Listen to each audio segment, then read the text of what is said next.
Hello, আসসালামু আলাইকুম প্রিয় শিক্ষার্থীরা। আমি সামি, ফিজিক্স ল্যাবের পক্ষ থেকে সবাইকে শুভেচ্ছা। পরম করুণাময় মহান আল্লাহর নামে আমরা আমাদের আজকের ক্লাস শুরু করছি। আমার আজকের লেকচারে এসএসসি ফিজিক্সের চতুর্থ অধ্যায়, খুবই গুরুত্বপূর্ণ একটি চ্যাপ্টার, কাজ, ক্ষমতা, শক্তি, ওয়ার্ক, এনার্জি, পাওয়ার, আমরা এই বিষয়টা নিয়ে আলোচনা করব। তো প্রিয় শিক্ষার্থীরা, এই চ্যাপ্টারটিকে আমরা সংক্ষেপে WEP বলে থাকি।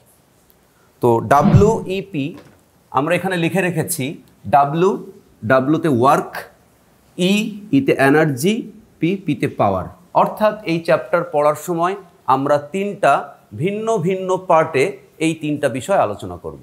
তো আজকে আমাদের প্রথম লেকচার, আজকের লেকচারে আমরা আলোচনা করব ওয়ার্ক নিয়ে, অর্থাৎ কাজ নিয়ে। প্রিয় শিক্ষার্থীরা, কাজটা আমরা একটু ভিন্ন চিন্তায় ভিন্নভাবে পড়ার চেষ্টা করব, আর পুরো সময়টা জুড়ে আপনারা ফিজিক্স ল্যাবের সাথেই থাকবেন। আমরা প্রথমে কাজের সংজ্ঞা দিয়ে আমাদের ক্লাসটা শুরু করতে চাই। কাজের সংজ্ঞাটা হলো, কোনো বস্তুর উপর বল প্রয়োগ করলে যদি বলটির অভিমুখে বস্তুটির অবস্থানের পরিবর্তন অর্থাৎ সরণ ঘটে, তাহলে প্রযুক্ত বল এবং সরণের গুণফলকে কাজ বলে। প্রিয় শিক্ষার্থীরা, আমি এটি আবার পড়ে শোনাচ্ছি।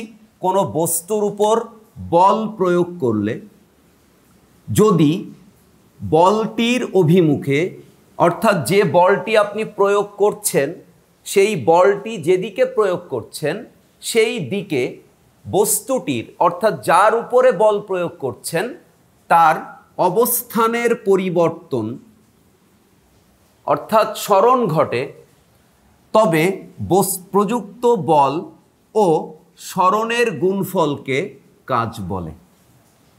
প্রিয় শিক্ষার্থীরা, এই সংজ্ঞাটিকে যদি আমরা গাণিতিকভাবে উপস্থাপন করতে চাই, তাহলে আমরা একটা চিত্র বিবেচনা করি।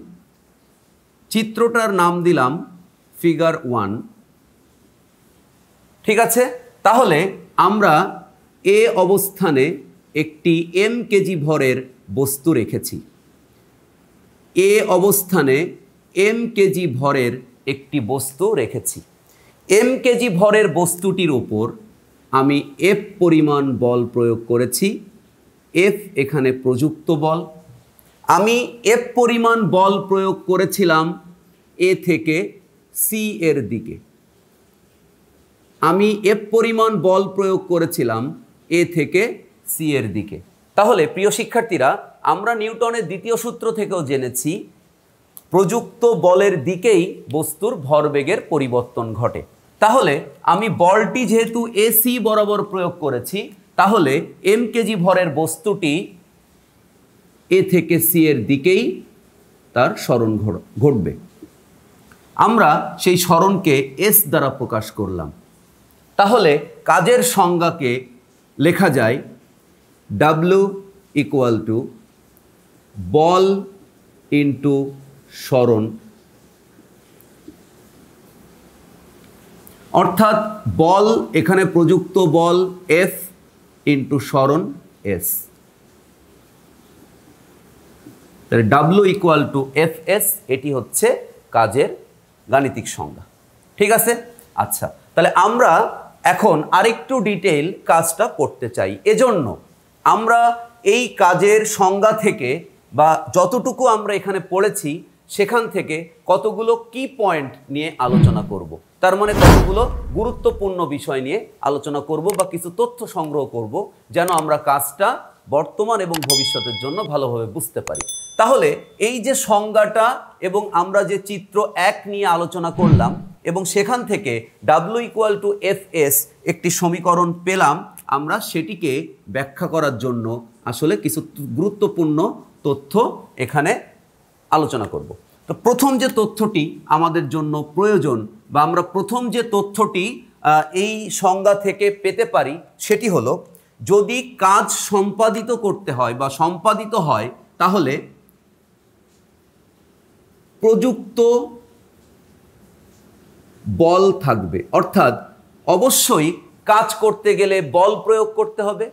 আচ্ছা, এখন প্রশ্ন হলো, বল তো বিভিন্নভাবে প্রয়োগ করা যায় বা বিভিন্ন বল উপস্থিত থাকতে পারে।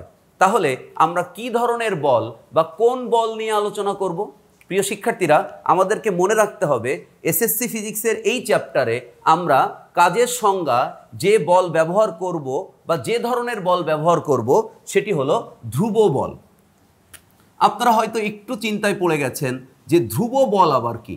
ইংরেজিতে যদি এটাকে আমরা বলি তাহলে এটা হচ্ছে কনস্ট্যান্ট ফোর্স। অর্থাৎ ধ্রুব বল আমরা তাদেরকে বলি যখন একটি নির্দিষ্ট সময়ে ওই বলটির পরিমাণ এবং তার দিক যদি পরিবর্তন না হয়। তার মানে আমরা বলতে পারি ধ্রুব বল হলো,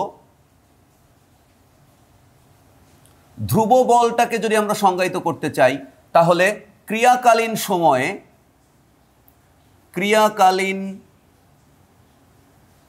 সময়ে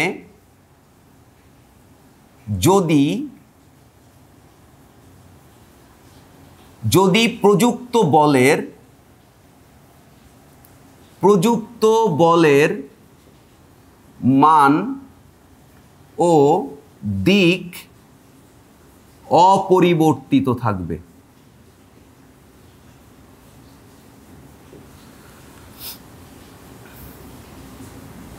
তখন আমরা তাকে ধ্রুবক বল বলবো। তবে আমরা যখন আরেকটু বড় ক্লাসে উঠব, অর্থাৎ আপনাদের 11-12 ক্লাসে, তখন কিন্তু আমাদের পরিবর্তনশীল বল দ্বারা কাজ হিসাব করতে হবে বা নির্ণয় করতে হবে। তখন আমরা গণিতের আরও একটি শাখা লিবনিজ নিউটনের আবিষ্কার ক্যালকুলাস ব্যবহার করে কাজের পরিমাণ নির্ণয় করতে পারবো। আমরা এই অংশে যে প্রযুক্ত বল কাজ সম্পাদনের জন্য হিসাব করব বা প্রয়োগ করব বা ব্যবহৃত হবে সেটি অবশ্যই কনস্ট্যান্ট ফোর্স থাকবে বা ধ্রুব বল থাকবে। তাহলে আমরা যদি বলি যে একটি ঘটনা ঘটছে, সেখানে ক্রিয়াশীল বল অর্থাৎ F = 10 নিউটন, তাহলে এই বলের মান ও দিক এটা সবসময় নির্দিষ্ট বা একই থাকবে। শিক্ষার্থীরা, আশা করছি আমরা বিষয়টি বুঝতে পেরেছি। আচ্ছা, তাহলে প্রথম আমরা যে কি পয়েন্টটা সংগ্রহ করলাম সেটি হলো প্রযুক্ত বল অবশ্যই সেখানে প্রেজেন্ট থাকবে, তবে সেই বলটি ধ্রুব হবে, অর্থাৎ তার মান এবং তার দিক পরিবর্তন হবে না। আচ্ছা, দ্বিতীয় যে পয়েন্টটা আমাদের এখানে আসবে সেই পয়েন্টটা হচ্ছে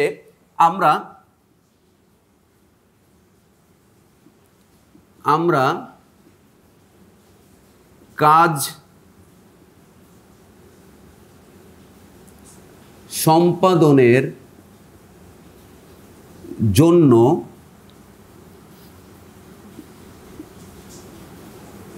প্রযুক্ত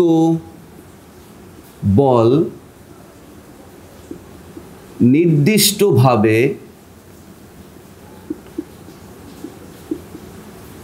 চিহ্নিত করব। প্রিয় শিক্ষার্থীরা, আমরা দ্বিতীয় যে পয়েন্টে লিখেছি সেটা আমি আরেকটু ব্যাখ্যা করতে চাই। ব্যাখ্যাটা হলো আমরা কাজ সম্পাদনের জন্য প্রযুক্ত বল নির্দিষ্টভাবে চিহ্নিত করব। এই কথাটার অর্থ কী আমি একটু উদাহরণ দিয়ে আপনাদেরকে বোঝাতে চাই।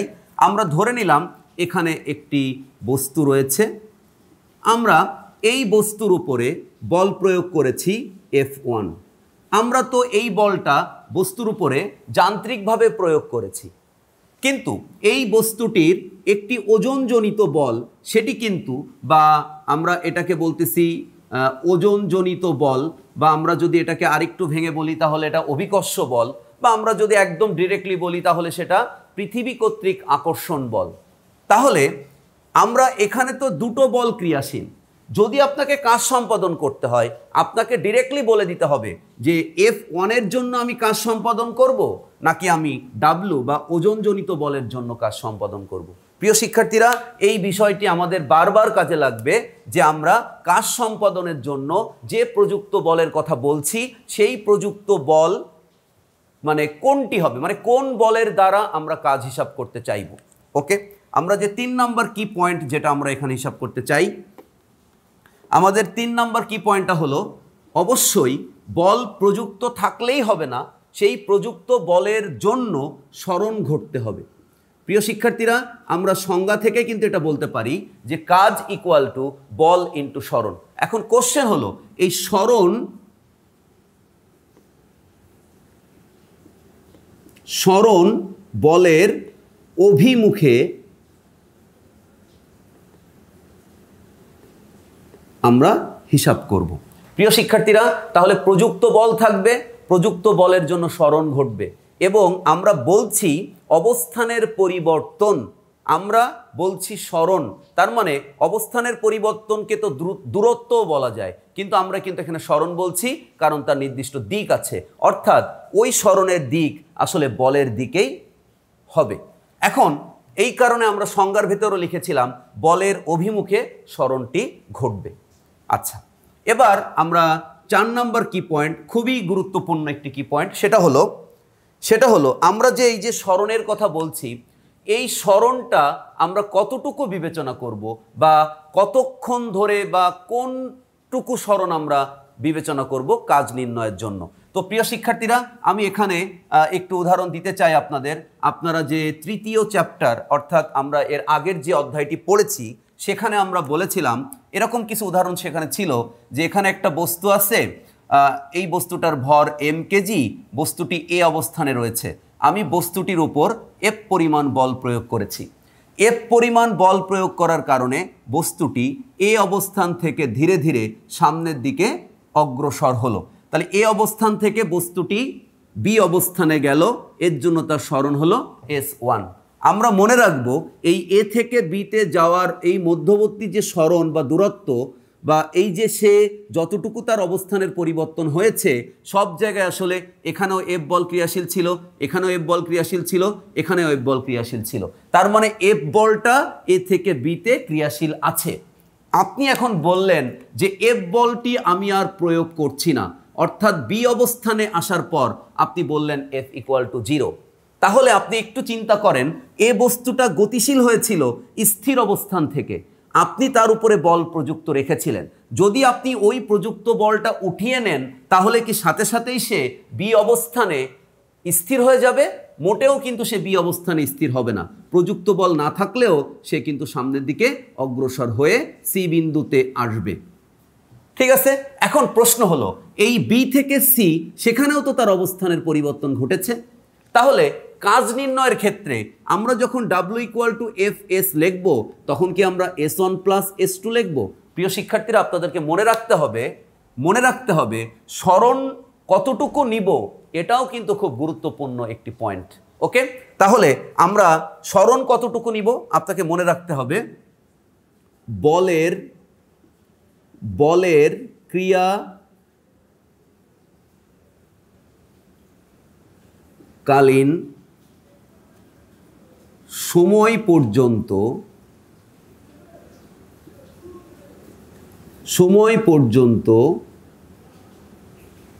সরণ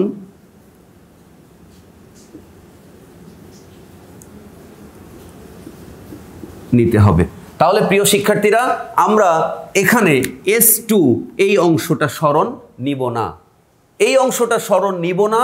আমরা F দ্বারা প্রযুক্ত বল বিবেচনা করে কাজ নির্ধারণ করার সময়, কারণ F বলটা আসলে বি অবস্থানে এসে আমরা সেটাকে উঠিয়ে নিয়েছিলাম বা বি অবস্থানে এসে সে আর প্রয়োগ হয়নি। তার মানে আমরা বলতে পারি যে F দ্বারা কৃত কাজ হবে W equal to F into S1। তাহলে আমরা 4টা কি পয়েন্ট পেলাম এই সংজ্ঞাটি থেকে। প্রথম কি পয়েন্ট হচ্ছে প্রযুক্ত বল এখানে ধ্রুবক থাকবে। আমরা কাজ সম্পাদনের জন্য যে প্রযুক্ত বলটা ব্যবহার করব সেটা আমাকে অবশ্যই উল্লেখ করে দিতে হবে কোন বলটির জন্য আমরা কাজ সম্পাদন করছি। 3 নাম্বার হচ্ছে সরণটি হতেই হবে। বল প্রয়োগ করে যদি সরণ না হয় তাহলে আমরা পদার্থবিজ্ঞানের ভাষায় কাজ বলতে পারি না। প্রিয় শিক্ষার্থীরা, আমাদের পদার্থবিজ্ঞানের সুনির্দিষ্ট একটি কাজের আলাদা সংজ্ঞা রয়েছে। তার মানে আমরা দৈনন্দিন জীবনে যে কাজের কথা চিন্তা করি সেই কাজগুলো আমরা হয়তো স্বাভাবিকভাবে কাজ বলে থাকি, তবে পদার্থবিজ্ঞানের ভাষায় কাজের সংজ্ঞাটি সুনির্দিষ্ট। যেরকম আমরা দেখে থাকি অনেক সময় যে নদীতে স্রোত বয়ে যাচ্ছে, এখন আপনি যদি ওই স্রোতের দিকে কোনো বস্তুকে যেতে দেন তাহলে সে স্রোতের দিকে যেতে যাবে। এখন আপনি চিন্তা করলেন আমি স্রোতের দিকে ওটাকে যেতে দিব না, আপনি ওটাকে ধরে দাঁড়ায় থাকলেন, এখন আপনি বললেন যে আমি অনেক কাজ করেছি, আমি এই বস্তুটাকে যেতে দেয়নি, কিন্তু পদার্থবিজ্ঞান বলছে যে আপনি কোনো কাজই করেননি, কারণ আপনি বল দিয়ে ওই বস্তুটাকে ওখানে আটকে রেখেছিলেন, ওখানে কারোর কোনো স্মরণই হয়নি, কিন্তু আপনি বলছেন সেটাকে কাজ। তার মানে এটা কিন্তু পদার্থবিজ্ঞানের ভাষায় কোনো কাজ নয়। হতে পারে এমন কেউ একজন কোনো একটি দেওয়ালকে সরানোর জন্য চেষ্টা করছে, অনেক দিন ধরে বা অনেকক্ষণ ধরে তার উপরে বল প্রয়োগ করছে, কিন্তু সে দেওয়ালটিকে বল প্রয়োগ করে সরাতে পারেনি, অর্থাৎ কিন্তু তার কোনো কাজই হবে না। মনে করেন এমন হতে পারে যে আমি একটা স্কুল ব্যাগ বা একটা স্যুটকেস নিয়ে অনেকক্ষণ ধরে দাঁড়িয়ে আছি, আমার হাত ব্যথা হয়ে গেছে, আমি ক্লান্ত হয়ে গেছি, আমি বলছি আমি অনেক কাজ করেছি, কিন্তু আমি এখানে কোনো কাজ করিনি, কারণ স্যুটকেসটির কোনো অবস্থানের পরিবর্তন হয়নি। তার মানে আমি বল প্রয়োগ করেও অবস্থানের পরিবর্তন না হলে সেখানে কোনো কাজ সম্পাদিত হবে না। প্রিয় শিক্ষার্থীরা, আমাদের বাসার দারোয়ান সে বসে বসে ওখানে পাহারা দেয়, লিফটম্যান সে বসে বসে লিফটের ভেতরে উপরে ওঠে আর নামে, এ সকল ক্ষেত্রে সবাই এরা বলে কিন্তু কাজ করছি, আমরা কাজ করি, বাট পদার্থবিজ্ঞানের ভাষায় কিন্তু এটাকে কাজ বলে না। অনেক সময় এমন হয়, আপনি যে রুমে বসে পড়েন, আপনার রিডিং রুম, তার সামনে একটা জানালা আছে, জানালার বাইরে একটা পার্ক, সবাই সেখানে খেলাধুলা হই হুল্লা চিৎকার চেঁচামেচি করছে, আপনার অভিভাবক রুমে ঢুকে বলছে যে আমার ছেলেটা বা আমার মেয়েটা কত পড়ুয়া, কত সুন্দর সে পড়ালেখা করে, আর বাইরে ওইসব লাফাঙ্গা পোলাপান আকাজ করছে, চিৎকার চেঁচামেচি দৌড়াদৌড়ি। তো তার অভিভাবকের ভাষায় সে অকাজ করছে, আর আপনি পড়ছেন টেবিলে বসে, তার মানে আপনি অনেক কাজ করে ফেলেছেন। বিষয়টি সম্পূর্ণ উল্টো। পদার্থবিজ্ঞানের ভাষায় যে পড়ছে আসলে সে কোনো কাজই করেনি, কিন্তু যে ছেলেমেয়েরা পার্কে খেলা করছিল তারা বরঞ্চ কিছু কাজ করছে।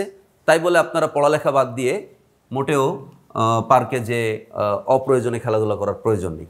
তো প্রিয় শিক্ষার্থীরা, আমরা বুঝে গেছি যে কাজ হতে গেলে প্রযুক্ত বল থাকতে হবে এবং অবশ্যই সেখানে স্মরণ ঘটতে হবে। আচ্ছা, এবার আমরা 4 নম্বর কি পয়েন্ট যেটা পেয়েছিলাম সেটি হচ্ছে আমরা স্মরণ কতটুকু বিবেচনা করব। আমাদেরকে মনে রাখতে হবে বলের ক্রিয়াকালীন সময় পর্যন্ত আমাদের স্মরণ নিতে হবে। প্রিয় শিক্ষার্থীরা, তাহলে আমরা অনেকগুলো উদাহরণ দিয়ে বুঝলাম যে আমরা দৈনন্দিন জীবনে যেগুলোকে কাজ বলি সেগুলো কাজ নয়, আর সংজ্ঞার সাহায্যে শিখলাম যে বল প্রয়োগ করতে হবে, বল প্রয়োগের অভিমুখে বস্তুটির অবশ্যই স্মরণ ঘটতে হবে, তাহলে বল আর স্মরণের গুণফলকে কাজ বলে। তাহলে আশা করি আপনারা সবাই কাজের সংজ্ঞাটা খুব সহজেই শিখতে পেরেছেন। আচ্ছা প্রিয় শিক্ষার্থীরা, তাহলে আমরা এখন যে বিষয়টি আলোচনা করব সেটি হলো কাজের একক। খুবই গুরুত্বপূর্ণ বিষয়, এগুলি পরীক্ষায় এমসিকিউতে প্রায় দেখা যায়, এগুলো আসে, এবং আমাদের অঙ্ক করার জন্য একক লিখতে হয় কোনো মান বের করার পরে। তাহলে আমরা যে W=Fs এটাকে যে কাজ বললাম, তাহলে এর একক কি হবে এটা আমাকে বের করতে হবে। তো প্রিয় শিক্ষার্থীরা, একক বের করার জন্য আমরা খুব সহজ পদ্ধতি অ্যাপ্লাই করতে চাই। আমরা পেয়েছি W=Fs। ওকে, তাহলে আমরা এখানে দেখতে পাচ্ছি F মানে হচ্ছে বল, তাই না? F মানে ফোর্স। তাহলে বলের একক তো আমরা এর আগের চ্যাপ্টারে পড়েছি নিউটন। এখানে S স্মরণ, তাহলে স্মরণের একক কি? স্মরণ একক হচ্ছে মিটার। তাহলে আমরা এখানে দেখতে পাচ্ছি কাজের একক নিউটন মিটার। অর্থাৎ আমরা যদি SI পদ্ধতিতে এই কাজের একককে প্রকাশ করতে চাই তাহলে মনে রাখবো কাজের একক হলো জুল। প্রিয় শিক্ষার্থীরা, আমরা এভাবে কাজের একক পড়েছি, কিন্তু আরেকটু সিম্পলিফাই করে যদি কাজের এককটা পড়তে চাই তাহলে একটু খেয়াল করব। এখানে F ফাদার বাবা, তাহলে ফাদার ইকুয়াল মাদার, তাহলে আমরা আমাদের মাদারকে মা বলতেই বেশি পছন্দ করে থাকি, তাহলে ফাদার ইকুয়াল টু আমরা বসালাম মাদার MA মা। আচ্ছা, ইনটু S। প্রিয় শিক্ষার্থীরা, আমরা খেয়াল করি যে কাজ একটি লব্ধ রাশি, অর্থাৎ কাজ অনেকগুলো মৌলিক রাশি দ্বারা তৈরি। আমরা কিন্তু এখন বুঝে গেছি যে কাজ অনেকগুলো রাশি দ্বারা তৈরি। M দ্বারা তৈরি ভর, A দ্বারা তৈরি ত্বরণ, S দ্বারা তৈরি দৈর্ঘ্য বা মিটার। আচ্ছা, তাহলে প্রিয় শিক্ষার্থীরা, আমরা এখানে দেখতে পাচ্ছি যে ভর অর্থাৎ যেটাকে আমরা M দ্বারা প্রকাশ করছি, তো ভরকে আমরা একক দ্বারা প্রকাশ করলে সেটা কেজি। আমরা ত্বরণকে যদি তার একক হিসাবে লিখি তাহলে মিটার পার সেকেন্ড স্কোয়ার। আর যদি আমরা সরণকে তার একক হিসাবে লিখি তাহলে সেটা মিটার। তাহলে এখন আমরা যদি আরেকটু ক্লিয়ার করে লিখতে চাই তাহলে KG metre square per second square, এটাকে আমরা কাজের একক বলতে পারি। প্রিয় শিক্ষার্থীরা, এটাকেও কিন্তু সরাসরি জুল বলা হয়। তাহলে কাজ করলে তার একক হচ্ছে আমরা জুল হিসাবে বলে থাকি। তাহলে আমরা এককের তিনটা ফর্ম আমরা এখানে দেখলাম। একটা হচ্ছে নিউটন মিটার, যেটাকে আমরা জুল বলছি। আরেকটা হচ্ছে KG metre square per second square, KG metre square per second square, যেটাকেও আমরা জুল বলছি। তাহলে প্রিয় শিক্ষার্থীরা, আমরা একক বিষয়টি আসলে শিখে ফেলেছি। এরপরে যেটা আমরা আলোচনা করব সেটা হচ্ছে মাত্রা। তো মাত্রাটা শেখার জন্য আমাদের কাজের এককটার, যেটা আমরা একদম সুন্দরভাবে ভেঙে শিখেছি, ডিটেল শিখেছি, সেই এককটা আমরা এখানে ইউজ করছি। সেটা হলো KG metre square second square per second square. তো এটা থেকে আমরা মাত্রাটা হিসাব করতে চাই। প্রিয় শিক্ষার্থীরা, আমরা প্রথম অধ্যায়ে পড়েছিলাম কোনো একটি রাশির মাত্রা হচ্ছে ওই রাশিটাকে তার ঘাতের সাহায্যে প্রকাশ করা। আর প্রকাশ করার ক্ষেত্রে আমরা তার ইংরেজি যে মানে আছে সেই ইংরেজি মানের যে প্রথম অক্ষরটা বা লেটারটা তার ক্যাপিটাল রূপ বসাতে হবে। তার মানে আমরা এখানে দেখতে পাচ্ছি কেজি, তার মানে ভর, এটা হচ্ছে ভরের একক কেজি। তাহলে ভর ইংরেজিতে এটাকে ম্যাস বলে, তাহলে তার প্রথম অক্ষরটা এম, সেটাকে আমরা ক্যাপিটালে লিখব। এরপরে আমরা দেখতে পাচ্ছি মিটার স্কোয়ার। মিটার হচ্ছে দৈর্ঘ্যের একক, আমরা সবাই জানি। দৈর্ঘ্য মানে সেটা হতে পারে ব্যাস, ব্যাসার্ধ, আমরা কোনো কিছু দৈর্ঘ্য মাপতে পারি। তো প্রস্থ সেটা একটা দৈর্ঘ্য হতে পারে, আমরা উচ্চতা সেটাও একটা দৈর্ঘ্য হতে পারে, গভীরতা সেটাও একটা দৈর্ঘ্য হতে পারে। তো যাই বলি না কেন, আমরা এগুলোকে বলি হচ্ছে আমরা দৈর্ঘ্য পরিমাপ করি, আর এগুলোর সবার একক হচ্ছে মিটার। আর দৈর্ঘ্য ইংরেজি হচ্ছে লেন্থ, তার প্রথম যে অক্ষরটি সেটা হলো এল, এবং সেটাকে আমরা ক্যাপিটালে লিখব। আর এল এর ঘাত হচ্ছে এখানে 2। প্রিয় শিক্ষার্থীরা, এরপরে আমরা দেখতে পাচ্ছি এস টু দি পাওয়ার -2। এখানে এস টু দি পাওয়ার -2 হলো সেকেন্ড পার স্কোয়ার। তার মানে হচ্ছে আমরা বলতে পারি এটা হচ্ছে সময়ের একক। সময়কে ইংরেজিতে বলা হয় টাইম। তার প্রথম যে অক্ষরটা টি, সেটাকে আমরা ক্যাপিটালে লিখলে বড় হাতের টি এভাবে লিখতে হবে, আর তার উপরে তার পাওয়ার -2। তাহলে আমরা কাজের একক, যে রাশিটার কাজের একক থেকে আমরা মাত্রা শিখে ফেলেছি, আর যে রাশিটার মাত্রা আমরা নির্ণয় করেছি তার দুই পাশে, অর্থাৎ কাজ ডাব্লু দ্বারা প্রকাশ করা হয়, তার দুই পাশে আমরা একটা তৃতীয় বন্ধনী চিহ্ন দ্বারা বুঝিয়েছি, এটা হচ্ছে কাজের মাত্রা। ওকে, আচ্ছা প্রিয় শিক্ষার্থীরা, আমরা একক শিখে ফেললাম, মাত্রা শিখে ফেললাম। আরেকটি গুরুত্বপূর্ণ জিনিস, সেটা হচ্ছে রাশি। তার মানে আমরা বলতে চাই কাজ একটি স্কেলার রাশি নাকি ভেক্টর রাশি। প্রিয় শিক্ষার্থীরা, আমরা মনে রাখব কাজ একটি স্কেলার রাশি। আপনারা হয়তো একটু অবাক হচ্ছেন ঘটনাটিতে। কেন অবাক হচ্ছেন? কারণ এখানে যে বল, এই বলও হচ্ছে ভেক্টর, এখানে যে সরণ, এই সরণও হচ্ছে ভেক্টর। কিন্তু আমরা দেখতে পাচ্ছি দুটি ভেক্টর রাশির ফলাফল আমরা পাচ্ছি একটা স্কেলার রাশি। আমরা এই টপিকটার, অর্থাৎ কাজ, এই যে পড়াটা আমরা পড়ছি, এর শেষ অংশে আমরা আলোচনা করব যে কেন দুটি ভেক্টর রাশির গুণফল হওয়া সত্ত্বেও কাজ স্কেলার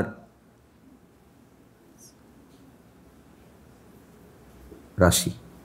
তাহলে প্রিয় শিক্ষার্থীরা, আমরা শিখে ফেললাম কাজ একটি স্কেলার রাশি। আপনাদের জন্য আরও গুরুত্বপূর্ণ একটা জিনিস আমরা শিখব, সেটা হচ্ছে এই যে কাজের একক জুল বলছি, এই কাজের একক জুল, 1 জুল কাকে বলে? এই প্রশ্নটা জ্ঞানমূলকে প্রায় আসতে দেখা যায়। 1 জুল কাকে বলে বা 1 জুল কি, এটা প্রশ্ন আসে আর কি। তো 1 জুল কি যদি এই প্রশ্নটা আসে, তাহলে তার উত্তরটা আমরা কিভাবে ব্যাখ্যা করতে পারবো? ঠিক আছে, তো আমি প্রথমে 1 জুল কি তার সংজ্ঞাটা একটু দিতে চাই। আপনারা সবাই খুব মনোযোগ সহকারে খেয়াল করুন। 1 জুল এটা খুবই সোজা। কীরকম? কোনো বস্তুর উপর যদি 1 নিউটন বল প্রয়োগ করা হয়, প্রিয় শিক্ষার্থীরা কোনো বস্তুর উপর যদি 1 নিউটন বল প্রয়োগ করা হয়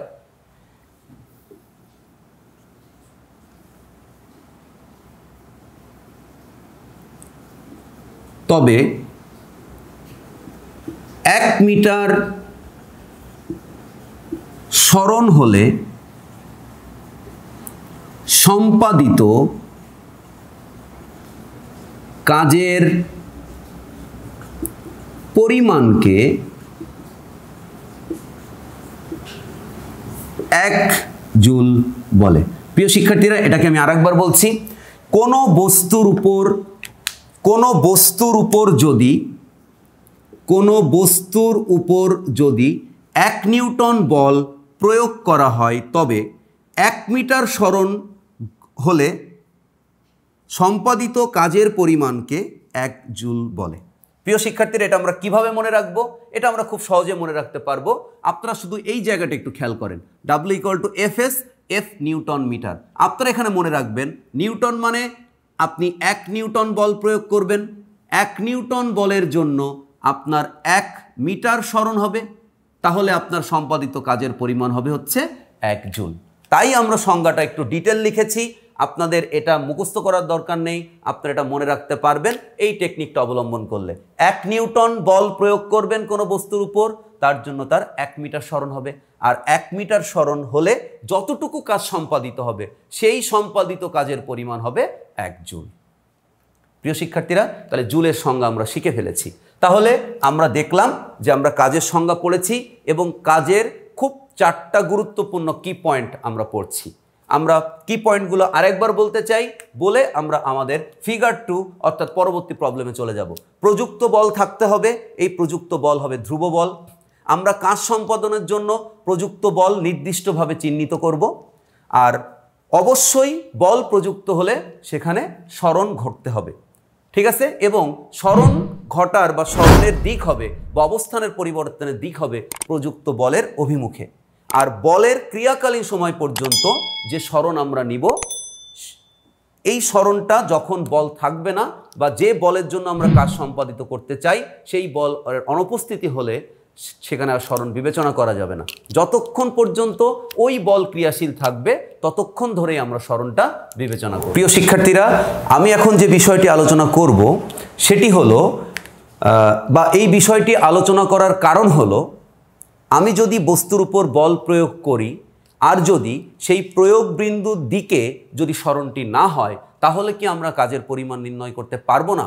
কারণ আমরা সংজ্ঞায় বলছি যে প্রযুক্ত বল এবং সরণের গুণফলকে কাজ বলে, এবং এই সরণটি অবশ্যই প্রযুক্ত বলের অভিমুখে ঘটতে হবে, ঠিক আছে?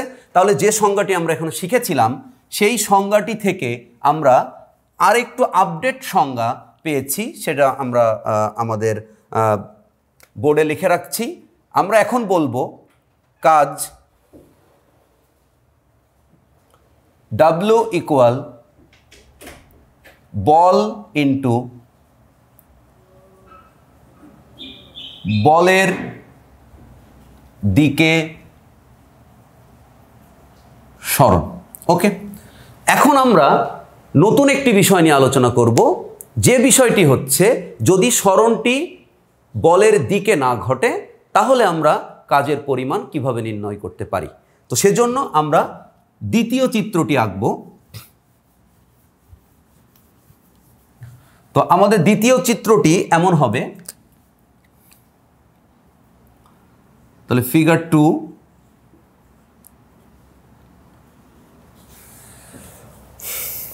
প্রিয় শিক্ষার্থীরা, আমরা ধরে নিচ্ছি এখানে একটি বস্তু আছে, এই বস্তুটি রয়েছে এ অবস্থানে, এই বস্তুটির ভর m কেজি। ওকে, আমি এই বস্তুটির উপর F পরিমাণ বল প্রয়োগ করতে চাই। সবাই একটু মনোযোগ সহকারে, একটু আনন্দ নিয়ে আমরা এই বিষয়গুলো খেয়াল করার চেষ্টা করব। তো প্রিয় শিক্ষার্থীরা, আমরা এই বস্তুটির উপর অর্থাৎ m কেজি ভরের বস্তুটির উপর F1 বা F পরিমাণ বল প্রয়োগ করেছি। তো F পরিমাণ বল আমরা প্রয়োগ করেছি এ থেকে সি এর দিক বরাবর। তাহলে আমাদের যে প্রয়োগকৃত বল এখানে, সেই প্রয়োগকৃত বল এফ, এফ এর দিক হচ্ছে এ থেকে সি এর দিকে। আমরা এখানে ভেক্টর চিহ্ন দিয়ে জাস্ট এফ এর দিকটা বোঝানোর চেষ্টা করেছি। আচ্ছা, এখন আমরা বলটা যখন এ থেকে সি এর দিকে প্রয়োগ করেছি, তখন আরও একটি দুষ্টু বল এখানে ক্রিয়াশীল রয়েছে। প্রিয় শিক্ষার্থীরা, আমরা বিবেচনা করলাম এই দুষ্টু বলটি উপরের দিকে প্রয়োগ হচ্ছে, তার মানে কেউ একজন এই বলটিকে উপরের দিকে প্রয়োগ করছে। তাহলে আপনারা একটু ভাবার চেষ্টা করেন, ব্যাপারটা যদি এমন হয় যে আমি একটা বস্তুর উপরে বল প্রয়োগ করেছিলাম, সেই বস্তুটা হচ্ছে এই লাল কলমটি, তাহলে এই লাল রঙের কলমটি সামনের দিকে আমি বল প্রয়োগ করছি, এফ পরিমাণ বল প্রয়োগ করে আমি সামনের দিকে নিয়ে যাওয়ার চেষ্টা করছি। তাহলে যদি এখানে এই এফ ড্যাশ পরিমাণ বল না থাকতো, তাহলে আমি এই লাল রঙের কলমটিকে আমি এ থেকে সি বরাবর নিয়ে যেতে পারতাম। কিন্তু এখানে এফ প্রাইম বল ক্রিয়াশীল আছে, সেই জন্য আমি বল প্রয়োগ করছি বাম থেকে ডানে, অর্থাৎ এ থেকে সি এর দিকে। বাট এই যে এফ ড্যাশ বা এফ প্রাইম যে বলটি, সেটি বল প্রয়োগ হচ্ছে নিচ থেকে উপরের দিকে। ফলে যখন আমি বল প্রয়োগ করে এটাকে এ থেকে সি এর দিকে নিয়ে যাচ্ছি, উপরের দিকের বলটা তাকে এস সি বরাবর যেতে দিচ্ছে না, তাকে উপরের দিকে নিয়ে যাচ্ছে।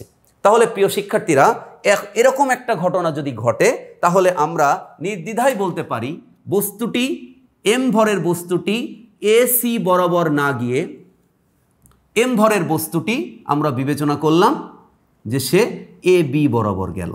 প্রিয় শিক্ষার্থীরা, আমি আবারও বলছি, এখানে যদি শুধুমাত্র এফ বলটি ক্রিয়াশীল থাকতো, এসি বরাবর যে প্রয়োগকৃত বলটি যদি শুধু ক্রিয়াশীল থাকতো, তাহলে সে এসি বরাবরই বস্তুটা সরণ ঘটাতে পারত। কিন্তু এখানে এফ প্রাইম বল ক্রিয়াশীল থাকার কারণে বস্তুটি এ বি বরাবর গেল। তাহলে এ বি বরাবর হচ্ছে বস্তুটির সরণ, যেটাকে আমরা এস দিয়ে প্রকাশ করছি। ওকে, ফাইন। আচ্ছা, এখন ঘটনাটি হলো যে এখানে কাজের পরিমাণ আমরা কিভাবে নির্ণয় করব। প্রিয় শিক্ষার্থীরা, আপনারা বললেন স্যার আমরা এখানে কাজের পরিমাণ কাজ W equal to F into S এটা লিখব। আপনারা কেউ আবার বলছেন স্যার এটাকে আমরা W equal to F into A B বলবো। তো এ বি মানে হচ্ছে সরণ, সেটা নিয়ে কোনো সমস্যা নেই, আর এস মানেও সরণ, একই কথা, জাস্ট আমি দুইভাবে লিখেছি। আচ্ছা, খেয়াল করেন এখানে কিন্তু দুটো বল ক্রিয়াশীল, আমি আগেই বলেছি। একটা বল হচ্ছে এফ, আরেকটা বল হচ্ছে এফ ড্যাশ। আমাকে কিন্তু এই দুটো বলের মধ্যে নির্দিষ্ট করে বলে দেওয়া হয়েছে যে আমি এফ বলের জন্য আমি সম্পাদিত কাজের পরিমাণ নির্ণয় করব। আমাকে কিন্তু বলা হয়নি যে তুমি এফ ড্যাশ বলের জন্য কাজ নির্ণয় করো। আমরা কিন্তু এখানে এফ প্রাইম বা এফ ড্যাশ বলের জন্যও কিন্তু কাজ নির্ণয় করতে পারবো, কিন্তু আমি এখানে চাচ্ছি প্রযুক্ত বল এফ, অর্থাৎ যার দিক এ থেকে সি বরাবর, আমরা তার জন্য সম্পাদিত কাজ নির্ণয় করব। তাহলে আমরা লিখেছি W equal to F S. আচ্ছা, এখন প্রবলেম হলো, আমি আপনাদের কাছে যদি জিজ্ঞাসা করি যে এই সূত্রটি বা এই গাণিতিক টার্মটি সঠিক আছে কিনা, আপনারা হয়তো কেউ কেউ বলবেন ওকে, কেউ কেউ বলবেন, যারা চিন্তাশীল আছেন তারা বলবেন ওকে না। এখন প্রশ্ন হলো কেন ওকে না, তাহলে আমাদেরকে কি করতে হবে? প্রিয় শিক্ষার্থীরা, আমি উত্তরটা বলে দিচ্ছি, আসলে এটা সঠিক নয়। এখন আপনারা আমাকে প্রশ্ন করবেন এটা সঠিক নয় কেন? তাহলে প্রিয় শিক্ষার্থীরা, আমরা এখানে আলোচনা করতে চাই বলের সংজ্ঞা। আমরা বলের সংজ্ঞায় বলেছি বল, ওকে ফাইন, এখানে বল হচ্ছে এফ, আমরা তো এফ এর জন্যই সম্পাদিত কাজ নির্ণয় করতে চাই, তাহলে বল এফ, এটা আমাদের সঠিক। ওকে, এবার খেয়াল করেন বলের দিকে সরণ। বাচ্চারা, এখানে কি বলের দিকে সরণ ঘটেছে? খেয়াল করেন, আমি যদি একটু ভেঙে লিখি আর একটু সুন্দর করে লিখি, তাহলে আমরা দেখতে পাচ্ছি এফ হচ্ছে এ থেকে সি এর দিকে, ওকে, ইন্টু আপনারা যে সরণের কথা বলছেন, সে সরণ যদি আমি এস লিখি, তাহলে তার দিক হচ্ছে এ থেকে বি এর দিকে। তার মানে সরণটাও তো এ থেকে সি বরাবর হিসাব করতে হবে। সরণটা তো আপনি এ থেকে বি বরাবর হিসাব করতে পারবেন না, কারণ আমি যে চারটা কি পয়েন্ট লিখেছিলাম সেখানে বলেছি সরণ হবে বলের অভিমুখে। তাহলে এখানে তো বলের অভিমুখে নাই, বলের অভিমুখ তো এ থেকে সি, কিন্তু এখানে বস্তুটি যাচ্ছে এ থেকে বি, কারণ আরেকটি বল এখানে ক্রিয়াশীল আছে। তাহলে আমি এখানে এ বি নিতে পারছি না, তার মানে সরাসরি এস আমরা নিতে পারবো না। তাহলে এখন আমাদের উপায় কি?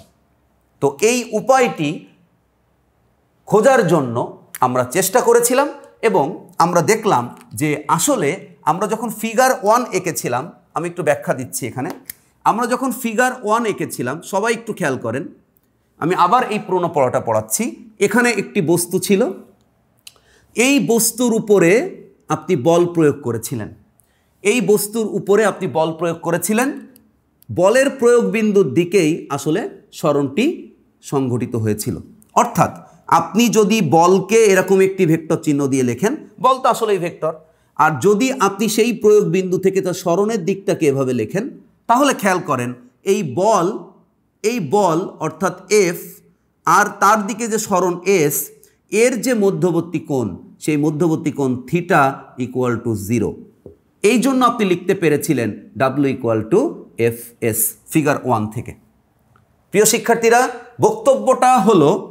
বক্তব্যটা হলো যে আমি এখানে W equal to F S লিখতে পারতেছি সরাসরি, কিন্তু আমি ফিগার 2 এর জন্য W equal to F S লিখতে পারছি না। এর জন্য দায়ী কে? এর জন্য দায়ী হলো, আপনি খেয়াল করবেন, আচ্ছা আপনাদের মনে মনে অনেকের প্রশ্ন হতে পারে, স্যার এখানে তো থেটা 180 ডিগ্রি হবে, আপনি ভুল করে এখানে 0 বসিয়েছেন। আমি অনেককেই দেখেছি এই সহজ বিষয়টি আপনারা একটু বুদ্ধি দিয়ে চিন্তা করেন না। প্রিয় শিক্ষার্থীরা, যখন আমরা লেখ কাগজ বা গ্রাফ কাগজে আঁকাই, তখন এক্স অক্ষ বরাবরের কথা চিন্তা করেন, এক্স ড্যাশের কথা চিন্তা করেন।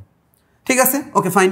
এখন আপনি চিন্তা করেন তো, যদি আমি এই দিকে একটা কোনো মান বসাই, আবার এই দিকে যদি কোনো একটা মান বসাই একই দিকে, তার মানে খেয়াল করেন তো, আমরা এই দিকে বা এই দিকে, তাহলে এর ভিতরে কোনো কোণ কিভাবে হবে? এখন আপনারা বলবেন স্যার কেন 180 ডিগ্রি হবে? কারণ এক সরল রেখা, তার মানে তো 180 ডিগ্রি।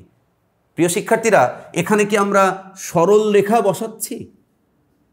খেয়াল করেন তো, সরল রেখা মানে হচ্ছে কি, যেটি একটি নির্দিষ্ট পর্যন্ত বা একটি নির্দিষ্ট মান পর্যন্ত সীমাবদ্ধ, যাকে আপনি আর পরবর্তীতে চেঞ্জ করতে পারবেন না। বাট আমরা যখন এরকম বলের দিক আর সরণের দিক বা এরকম যখন লেখ কাগজে মান বসাচ্ছি, তখন আপনি একটুখানি চিন্তা করে দেখেন, আপনি যে যোগগুলো করছেন সেটা হচ্ছে সরল রেখা নয়, কারণ এর এই প্রান্ত সীমাবদ্ধ না, এটা আমি ইচ্ছামতো বাড়াতে বা কমাতে পারবো।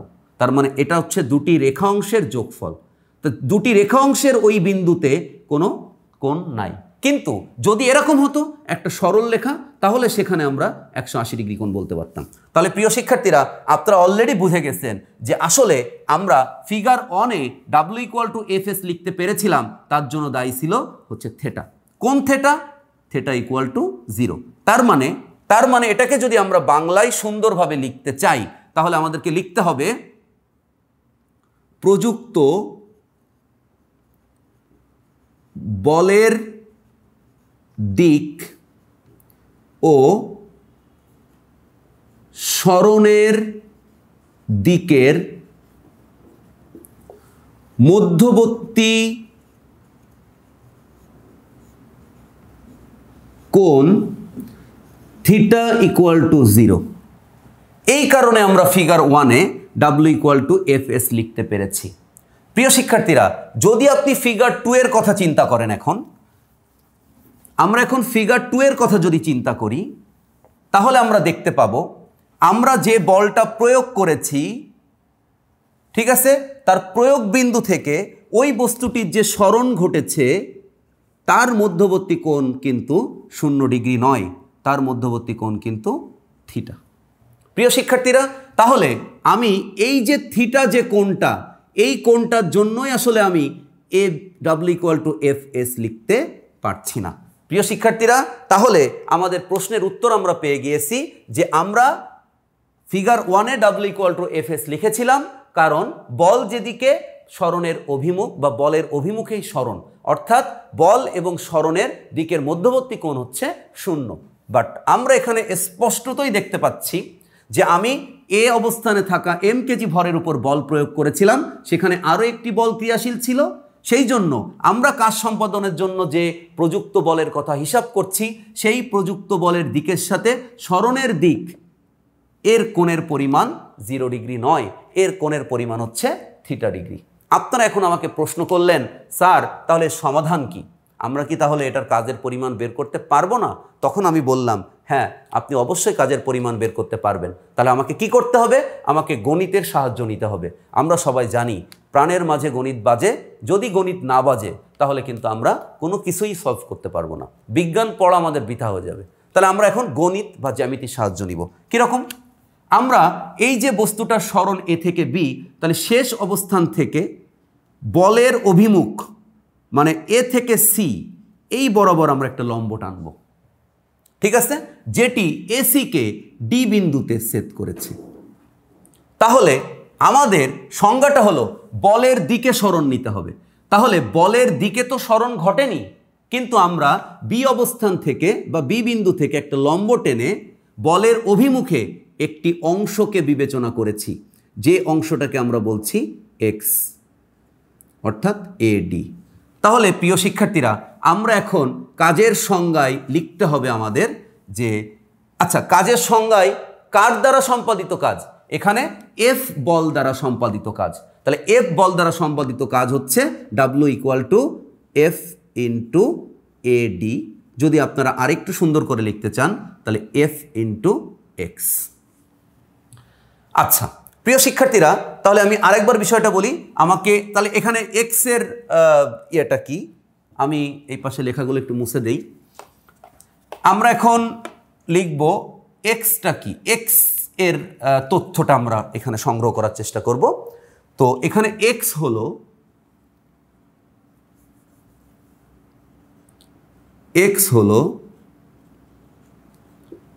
বলের দিকে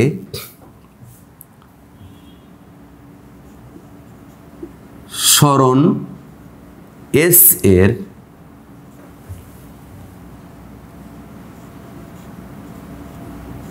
অংশ, বা যদি এটা আমরা আরো সুন্দর করে বলি তাহলে সেটা হলো উপাংশ। প্রিয় শিক্ষার্থীরা, আবার এক লাইনে একটু বলতে চাই, এখানে এক্স কে আপনারা যদি বলেন স্যার এক্স সরণ, আমরা যদি কেউ আমাদেরকে যদি বলে এক্স সরণ, তাহলে আপনি তখন তো আমাকে প্রশ্ন করবেন যে স্যার এক্স সরণ হলো কিভাবে? সরণ তো আসলে এস। তাহলে কি আপনি বলতে যাচ্ছেন এস ইকুয়াল টু এক্স? তার মানে আপনি কি বলতে যাচ্ছেন এ বি ইকুয়াল টু এডি? প্রিয় শিক্ষার্থীরা, চিত্র দেখে স্পষ্টই আমরা দেখতে পাচ্ছি যে এ বি আর এডি সমান নয়। তাহলে কিন্তু আমি এখানে আগেই তো বলেছি আমি এখানে এস লিখতে পারতাম, কিন্তু এক্স আমি লিখতে পারছি না। তার জন্য দায়ী হচ্ছে এই থেটা। ঠিক আছে, তাহলে আমরা কি করেছিলাম? আমরা বলের দিকে ওই সরণের একটা অংশ কেটে নিয়েছিলাম। এটা ছাড়া আসলে আমার কোনো উপায় ছিল না, যেটাকে আমরা বলছি উপাংশ। ঠিক আছে, উপাংশকে যদি আমরা একটু বলি খুব সহজেই, তাহলে আমরা বলতে পারবো এটা হচ্ছে উপাদান। উপাদান মানে আমরা এটাকে যদি আরেকটু সিম্পলিফাই করে বলি তাহলে বলি কম্পোনেন্ট। ঠিক আছে, আচ্ছা আমি উপাংশ নিয়ে আপনাদের সাথে কথা বলবো একটু পরে। তাহলে আমরা এখানে বুঝে গেছি W equal to F x. তখন আপনারা তীব্র ভাষায় প্রতিবাদ করলেন যে sir W equal to F x এটা কাজের পরিমাণ কেন হবে? তখন আমি বললাম কেন এই ধরনের প্রশ্ন? এই ধরনের প্রশ্ন করার কারণ হচ্ছে আমি তো সরণ ঘটিয়েছি, বা এই বল তো সরণ ঘটিয়েছে এ থেকে বি বেশি, কিন্তু আপনি এ থেকে ডি লিখে সেই সরণের মান তো কমিয়ে দিচ্ছেন। তাহলে কেন আপনি সেটা করবেন? প্রিয় শিক্ষার্থীরা, ব্যাপারটা হলো, প্রশ্নটা হলো এস আর এক্স তো সমান না, তাহলে আমার তো সরণ ঘটেছে এস, তাহলে আমি এক্স কেন বসাবো? ওকে, আচ্ছা এটা হচ্ছে আমাদের প্রশ্ন। আচ্ছা এই প্রশ্নটা উত্তর দেওয়ার আগে আমি উপাংশ নিয়ে একটু কথা বলতে চাই। উপাংশের সংজ্ঞাটা হচ্ছে, আমরা সবাই জানি যে ভেক্টর রাশির দিক আছে। ওকে, তো অনেকগুলো ভেক্টর রাশি মিলে একটি মাত্র ভেক্টর তৈরি করা যায়। কীরকম? আপনারা এগুলো পড়েছেন বা আপনারা এগুলো জানেন সবাই। মনে করেন এখানে একটা রাশি আছে যার নাম এ। ওকে, আমরা আরেকটা দিক রাশি মানে যার দিক আছে সেটিকে এখানে যুক্ত করলাম, একই জাতীয়, বাট এটার মান মনে করেন 7, এটার মান মনে করেন 5, তাহলে এটা হচ্ছে বি, তবে তারা একই জাতীয়। ওকে, তাহলে এভাবে আপনি যুক্ত করেছেন। তাহলে এই এ একটা ভেক্টর, বি একটা ভেক্টর, তাহলে এই ভেক্টর যে দুটো আপনি যোগ করলেন তাহলে রেজাল্টটা কি হবে আপনারা কিন্তু সবাই জানেন। আমি যদি এটা জ্যামিতি বলতাম তাহলে আপনি বলতেন এর তৃতীয় বাহু তার মানকে নির্দেশ করে। তার মানে এই যে একদম প্রথম আর এই যে একদম শেষ, এইটাই হচ্ছে তার লব্ধি। ঠিক আছে, তার মানে দেখেন এইটা একটা ভেক্টর রাশি, এই ভেক্টর রাশিকে আমি এ আর বি এই অংশে ভাগ করে ফেলেছি। অর্থাৎ যাদের ভেক্টর যারা তাদেরকে বিভিন্ন অংশে বিভক্ত করা যায়। আচ্ছা, এখন আপনি বললেন স্যার এই এ আর এই বি এটাকে যদি আমি এভাবে লিখতাম তাহলে আপনি কিভাবে তার অংশ ভাগ করতেন? প্রিয় শিক্ষার্থীরা, তাহলে তো আমার কোনো অংশ ভাগ করারই প্রয়োজন ছিল না। কেন প্রয়োজন ছিল না? কারণ আপনি যেদিকেই বল প্রয়োগ করছেন সরণ সেদিকেই হচ্ছে, তার মানে একই অক্ষ বরাবর, তাহলে তো এটা যোগ করলে সাধারণ বীজগণিতের মতোই এটা যোগ করা যাচ্ছে। কিন্তু এখানে এরকম হলো কেন?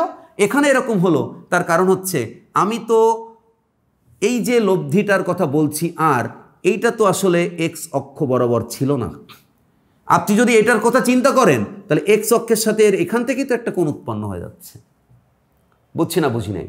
তার মানে আমরা বলতে পারি যখন কোনো একটা ভেক্টর এক্স অক্ষ বরাবর এরকম থাকে ভূমি বরাবর, তখন তার কোনো উপাংশের বিভক্তের প্রয়োজন হয় না।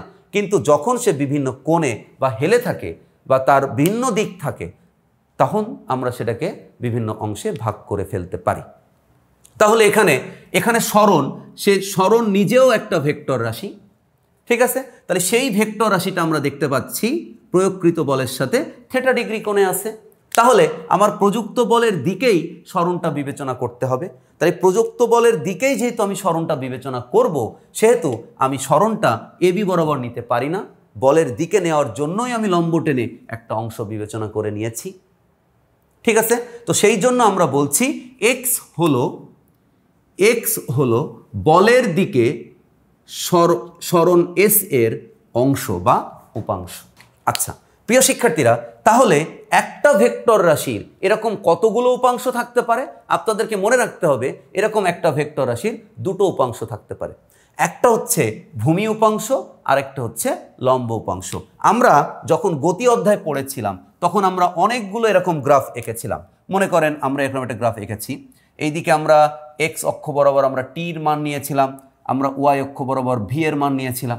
তো যদি এরকম কোনো গ্রাফের ক্ষেত্রে একটা সরণ বা কোনো, এটা হচ্ছে ত্বরণ, যদি গ্রাফটা এরকম হয় তাহলে এখন খেয়াল করেন আপনি কোনো বিন্দুতে যদি ত্বরণ নির্ণয় করতে চান, আপনি এখানে লম্ব টেনেছিলেন, মনে পড়ে আপনাদের?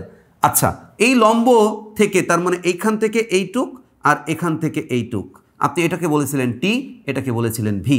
তাহলে এই বিন্দুতে ত্বরণ নির্ণয়ের জন্য আপনি বলছেন V by T equal to, তার মানে দেখেন ভি হচ্ছে ত্বরণের একটা কম্পোনেন্ট, টি হচ্ছে ত্বরণের একটা কম্পোনেন্ট। তার মানে এই দুটো কম্পোনেন্ট দিয়ে আপনি এই রাশিটার মান পেয়েছেন। ঠিক আছে, এটা আমাদের মানে গতি চ্যাপ্টারের একটা সিম্পল ধারণা থেকে আমি এটা ধারণা দেওয়ার চেষ্টা করছি।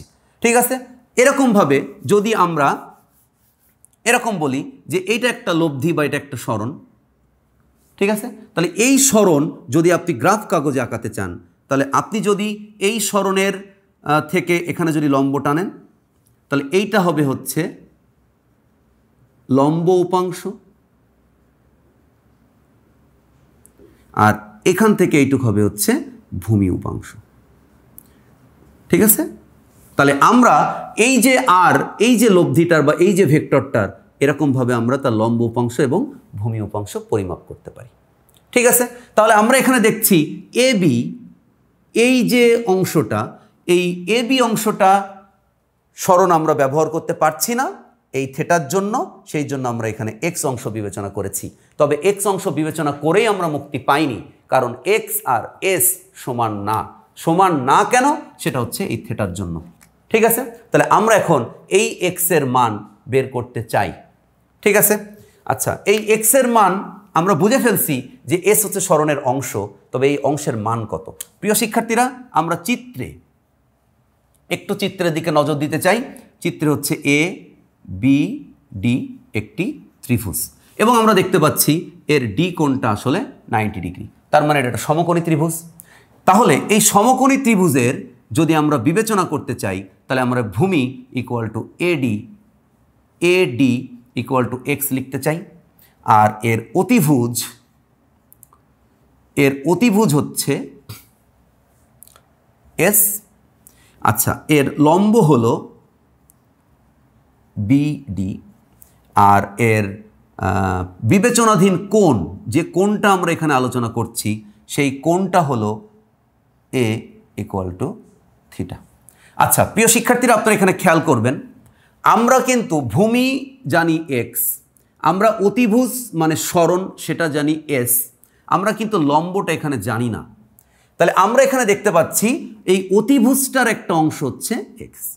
তাহলে যদি অতিভুজ আর ভূমি হয়, আপনারা সবসময় এটা মনে রাখবেন, আপনি যার উপাংশ নির্ণয় করতে চান তার যদি ভূমি অংশ হয় তাহলে সেটা সবসময় cos θ হবে, আর যদি তার লম্ব অংশ হয়, তার মানে এটা যদি ওয়াই লিখি, তাহলে যদি এই এস এর লম্ব অংশ যদি আপনি নির্ণয় করতে চান তাহলে তার সাইন হবে।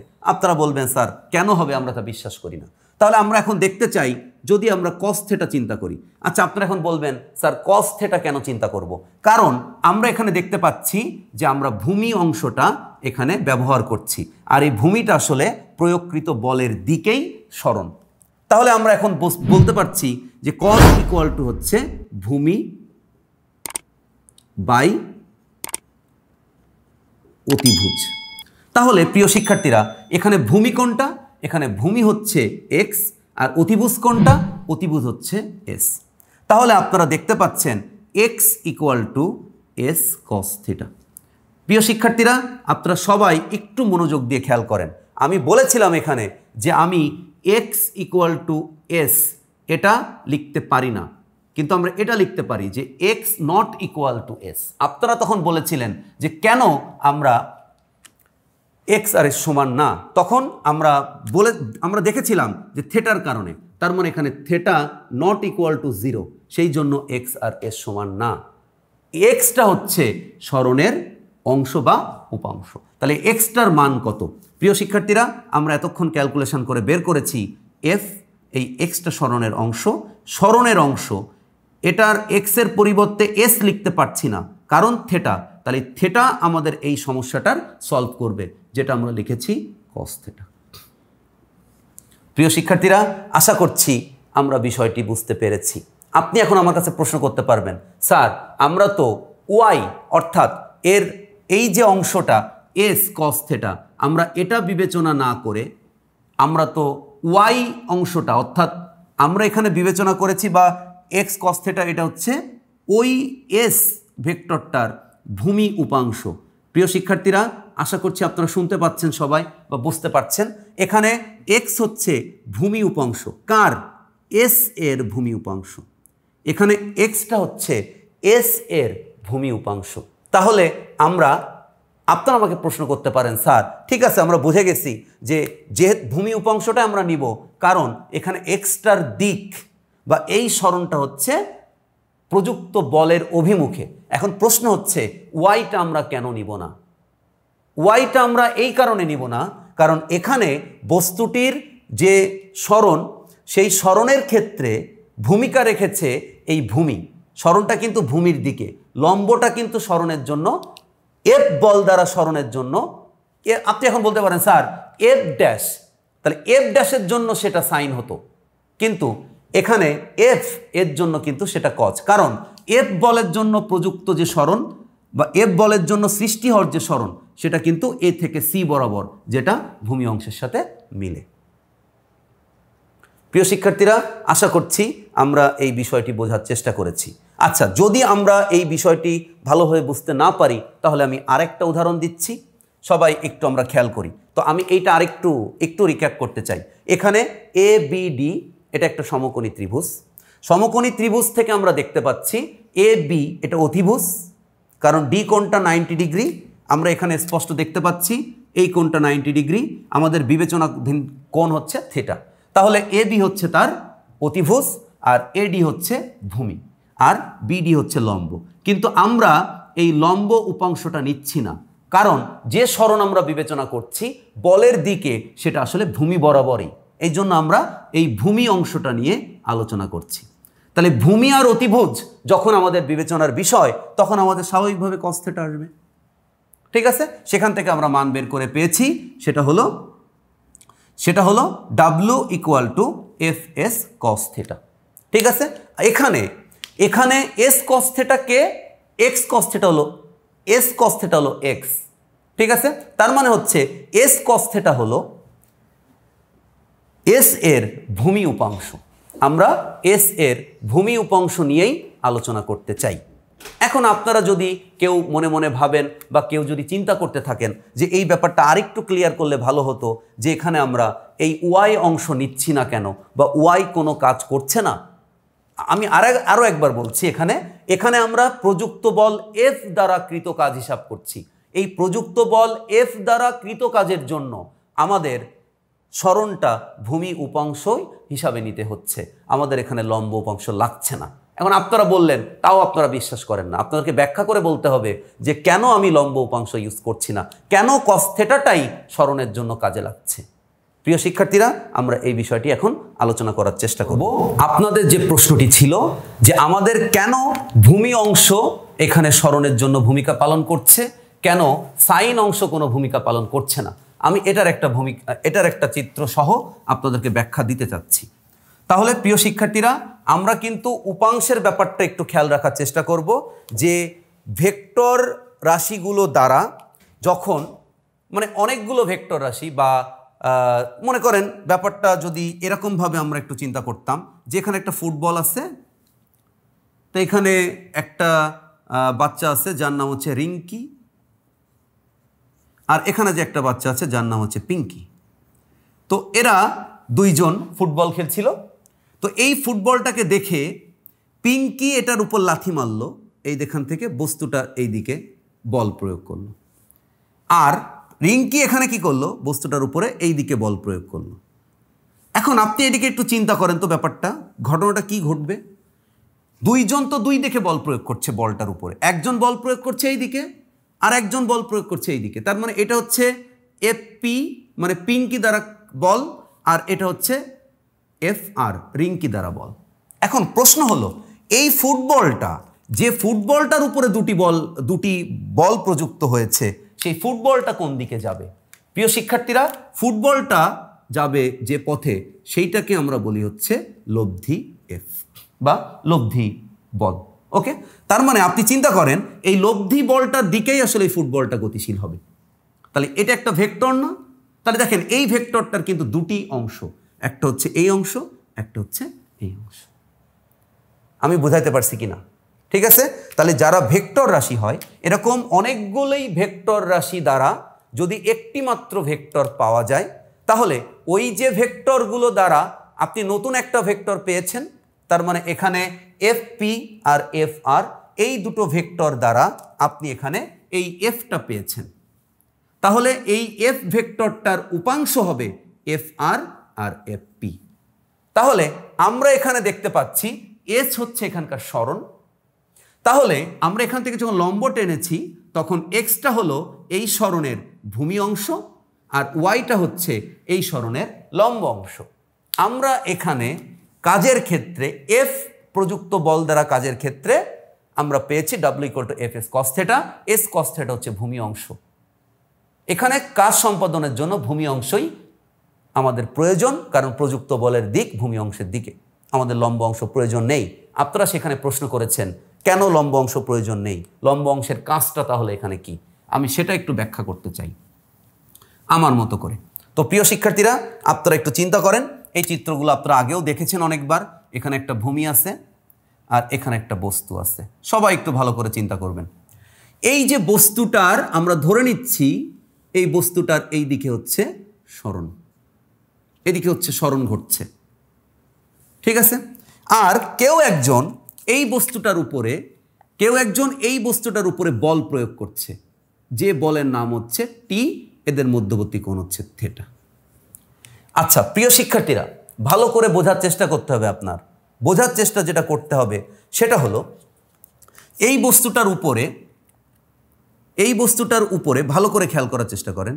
এই বস্তুটার নিচে দিকে একটা ওজন কিন্তু ক্রিয়াশীল আছে, এটা হচ্ছে তার ওজনজনিত বল। ওকে, আর এই বস্তুটার উপর আরেকটা বল ক্রিয়াশীল আছে, যেটা হচ্ছে এই যে পৃষ্ঠ, এই পৃষ্ঠের একটা প্রতিক্রিয়া বল উপরের দিকে ক্রিয়াশীল আছে, যে প্রতিক্রিয়াটা বলের নাম হচ্ছে আর। প্রিয় শিক্ষার্থীরা খেয়াল করেন, আর এই যে টি, এই টিটা কি থেটা ডিগ্রি কোণে ক্রিয়াশীল না? ফলে এই টি এর ভূমি অংশটা হলো এই দিকে, তার মানে এটা হচ্ছে টি কস থেটা, আর লম্ব উপাংশটা হচ্ছে টি সাইন থেটা। আচ্ছা, আপনারা বলতে পারেন স্যার লম্ব উপাংশ কেন সাইন হয়? কারণ আমরা যখন সমকোণী ত্রিভুজ চিন্তা করেছি, যদি এটা ভূমি হয় আর এটা যদি লম্ব হয়, তাহলে ওয়াইয়ের মান কি?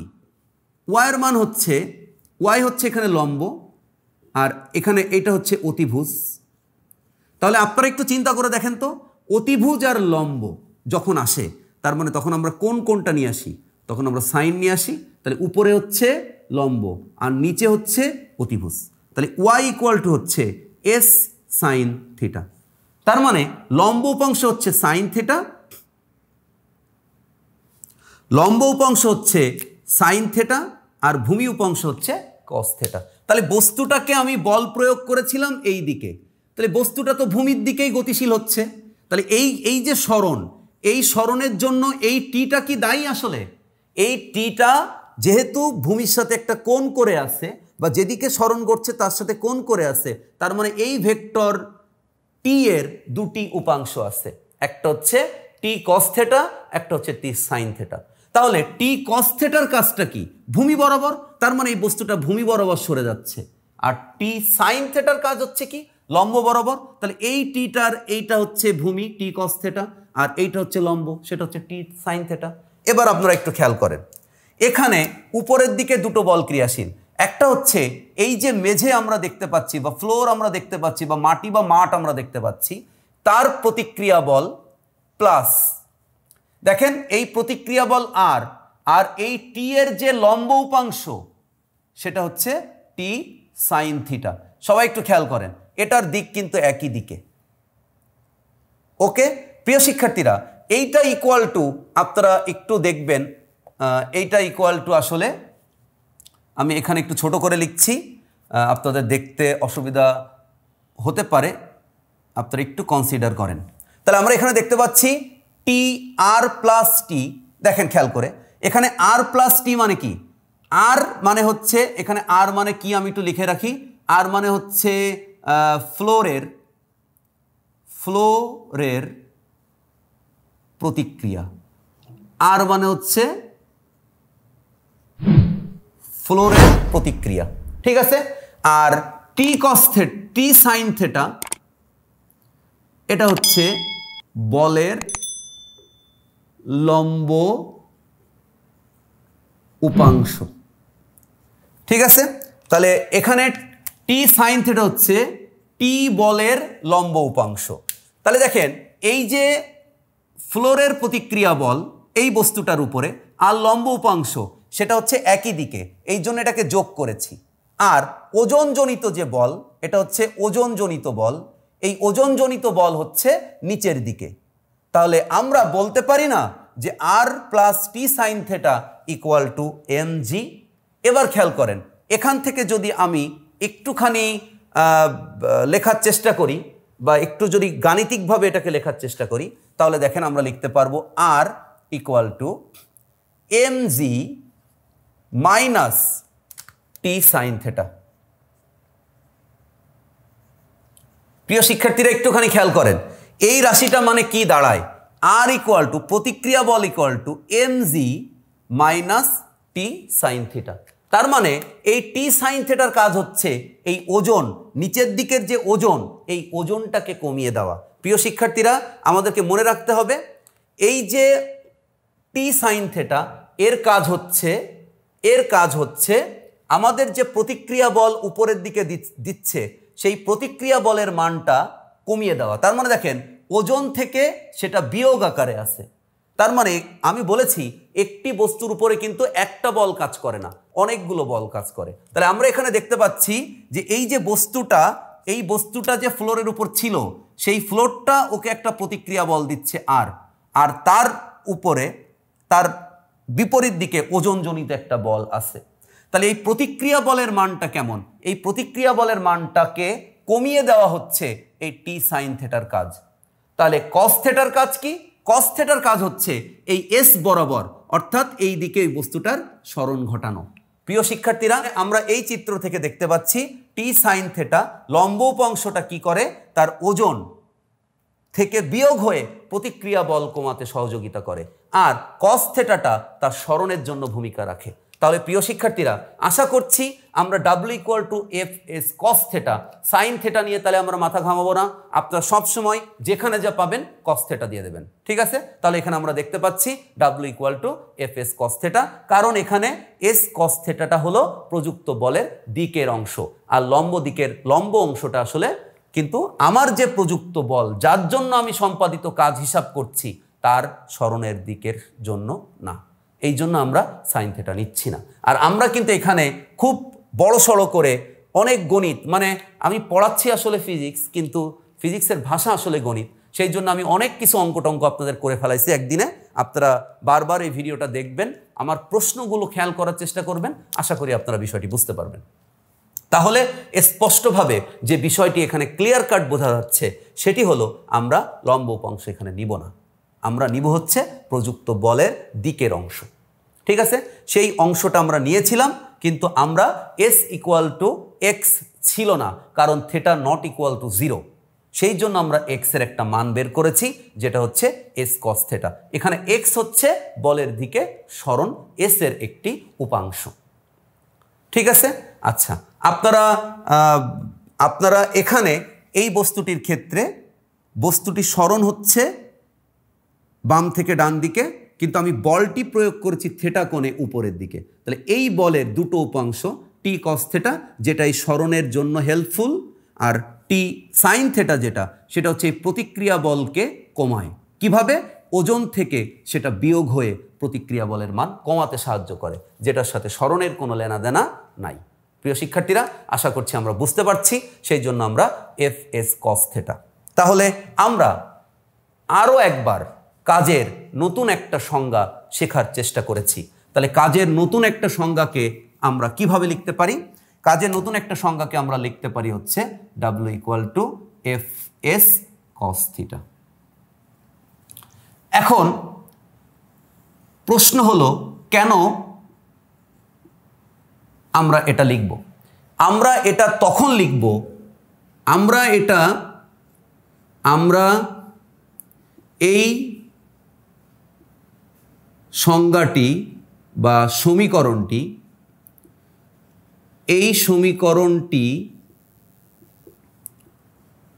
তখন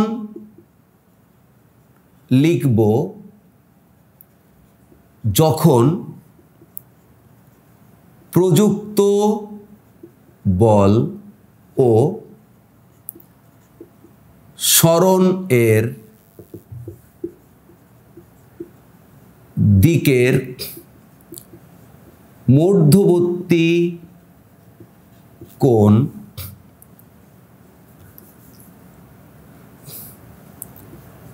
শূন্য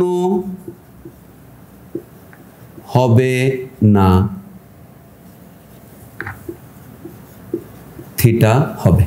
প্রিয় শিক্ষার্থীরা, আশা করছি আপনারা বিষয়টি বুঝে গিয়েছেন। তার মানে আমরা এখন শিখে গিয়েছি যে যেদিকে বল প্রয়োগ করব, বস্তুটির সরণ যদি সেদিকে না হয়, যদি থেটা কোণে হয়, তাহলে কিভাবে কাজের পরিমাণ নির্ণয় করতে হয়। প্রিয় শিক্ষার্থীরা, তাহলে আমরা কাজের আরেকটি সংজ্ঞা এখন শিখে গেলাম, সেই সংজ্ঞাটা নিয়ে আমরা এখন একটু আলোচনা করব। সংজ্ঞাটি হলো কাজ ইকুয়াল টু প্রযুক্ত বল ইনটু বলের দিকে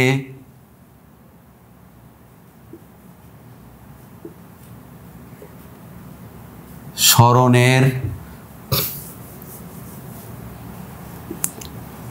উপাংশ।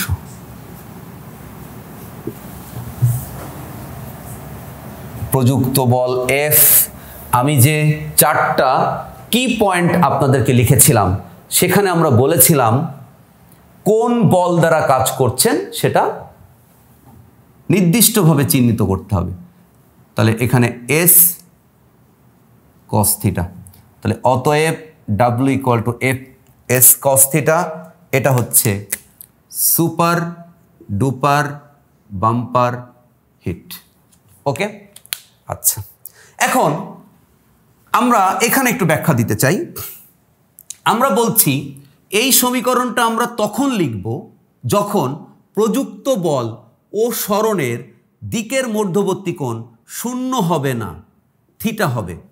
প্রিয় শিক্ষার্থীরা, যদি এফ ও এস এর সংক্ষেপে লিখছি মধ্যবর্তী কোণ থিটা ইকুয়াল টু 0 হয়, তাহলে খেয়াল করেন, তাহলে এই সমীকরণটা থেকে এফ এস কস থিটা আমরা কি লিখতে পারি? এফ এস কস থিটার জায়গায় তখন 0 ডিগ্রি লিখব। তাহলে এফ এস কস 0, আপনাদের হাতে ক্যালকুলেটর আছে, আপনারা একটু প্রেস করে দেখেন, কস 0 ইকুয়াল টু 1। তার মানে আমরা এখানে পেয়ে যাচ্ছি অতএব W equal to F S. প্রিয় শিক্ষার্থীরা, যদি এফ আর এস এর মধ্যবর্তী কোণ 0 হয় তাহলে আমাদের W equal to F S cos theta, এটা লেখারই কোনো প্রয়োজন নেই। এটা আমরা লিখব যখন 0 হবে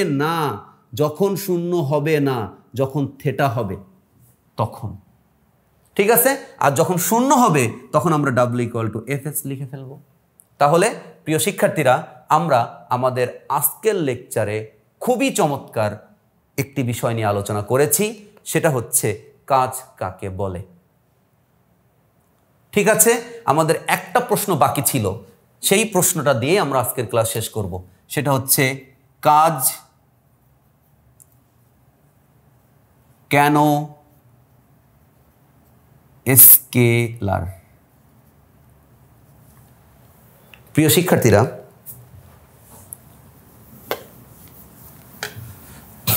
আমরা একটু ভিন্ন বিষয় নিয়ে আলোচনা করতে চাই, সেটা হলো ভেক্টর, মানে যাদের মানও আছে, অবশ্যই দিক আছে, তাহলে ভেক্টর রাশি, ঠিক আছে? তো ভেক্টর রাশির যে গুণন, ভেক্টর রাশির গুণন মানে হচ্ছে গুণ। ভেক্টর রাশির গুণন দুই প্রকার। ভেক্টর রাশির গুণন দুই প্রকার। এক, ক্রস গুণ। ক্রস গুণ মানে এরকম চিহ্ন, তার মানে এটা আসলে আমরা এটাকে বলছি ভেক্টর গুণ। আর 2 নাম্বার হচ্ছে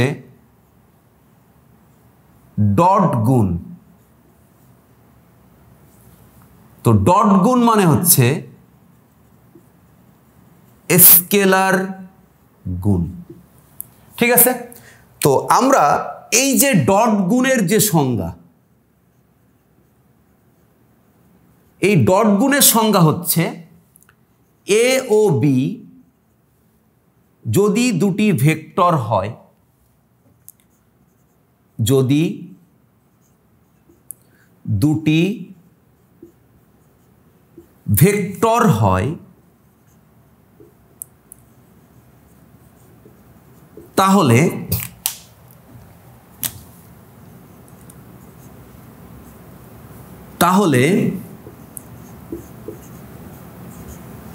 এদের ডট গুণ হবে। বাচ্চারা সবাই একটু মনোযোগ দিয়ে খেয়াল করব, আর অল্প একটু। এ ও বি যদি দুটি ভেক্টর হয় তাহলে এদের ডট গুণ হবে, অর্থাৎ এ ডট বি হবে এ বি কস থিটা। তো খেয়াল করেন, এ আর বি যখন ডট গুণ আমরা লিখলাম, এও ভেক্টর বিও ভেক্টর, কিন্তু এদের যে রেজাল্ট বা ফলাফল যেটা আমরা পেয়েছি তার ভেতরে কোনো ভেক্টর চিহ্ন নাই। তার মানে এদের রেজাল্ট যেটা সেটা হচ্ছে স্কেলার, কারণ এদের মধ্যে কোনো ভেক্টর চিহ্ন নাই। তার মানে এরা দুইজন হচ্ছে ভেক্টরের ডট গুণ। তাহলে যদি দুটি ভেক্টর রাশি হয় তাদের মধ্যে যদি ডট গুণ হয় তাহলে তারা একটি স্কেলার হয় এ বি কস থিটা। ঠিক আছে, তাহলে আপনারা প্রিয় শিক্ষার্থীরা সবাই একটু খেয়াল করবেন, আমরা এখানে W equal to F S cos theta লিখছি। তাহলে আমরা এফ এস কস থিটা, এখানে দুটি ভেক্টর রাশি, এফ একটি ভেক্টর রাশি, এস একটি ভেক্টর রাশি, তাহলে এদের মধ্যে এটা ডট গুণ। ঠিক আছে, তাহলে এই ডট গুণ ফল এফ এস কস থিটা, তাহলে আমরা এটাকে বলতে পারি যে এটা আসলে স্কেলার।